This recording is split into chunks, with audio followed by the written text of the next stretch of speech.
Hi friends, welcome to அரிஞ்சி kitchen. இன்றைக்கி நம்ம வீடியோவில் மேகி எப்படி பண்ணுறது அப்படின்னு பார்க்க போகிறோம். அதுக்கு எண்ணெய் ஊற்றி அதில் கருவேப்பிலையும் பச்சை மிளகாவையும் போட்டு நல்லா வதக்கி விடுங்க. நான் இதில் 2 பச்சை மிளகா தான் போட்டிருக்கேன். அதுக்கப்புறம் உங்களுக்கு தேவையான காய்கறிகளை எடுத்து போட்டுக்கலாம். இப்போ நான் சும்மா இதில் கேரட் பீன்ஸ் மட்டும்தான் போட்டிருக்கேன். இதை போட்டு நல்லா நீங்கள் வதக்கி விடுங்க.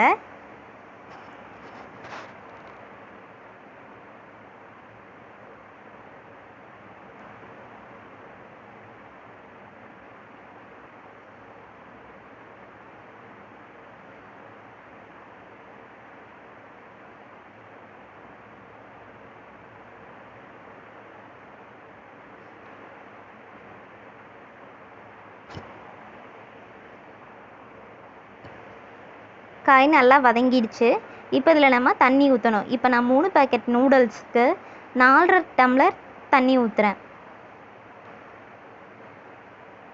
தண்ணி ஊற்றி இதில் தேவையான அளவு உப்பு போட்டு இப்போ அந்த மசாலா பொடி அதிலே கொடுத்துருப்பாங்கள்ல, அந்த 3 பேக்கெட்டு இதில் நான் ஆட் பண்ணுறேன்.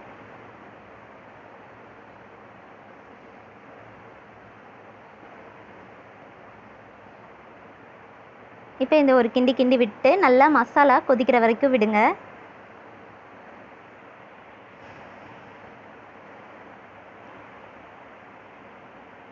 மசாலா இப்போ கொஞ்சம் நல்லா கொதிச்சிருச்சு. இப்போ நம்ம நூடுல்ஸை நம்ம இதில் ஆட் பண்ணணும். பாருங்கள், நூடுல்ஸ் ஆட் பண்ணியாச்சு. இப்போ லைட்டாக இதை நம்ம உள்ளே தள்ளி விட்டுட்டு லைட்டாக நம்ம கிண்டி விட்டோம் அப்படின்னா நூடுல்ஸ் ரெடி ஆகிடும். இது நல்லா கொஞ்சம் நேரம் வேக விடணும். இது சீக்கிரம் வெந்துடும், 2 நிமிஷத்தில் வெந்துடும்.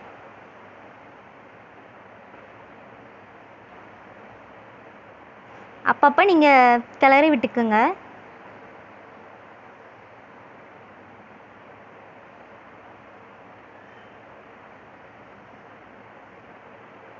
வாவ், இப்போ நூடுல்ஸ் ரெடி ஆகிடுச்சு.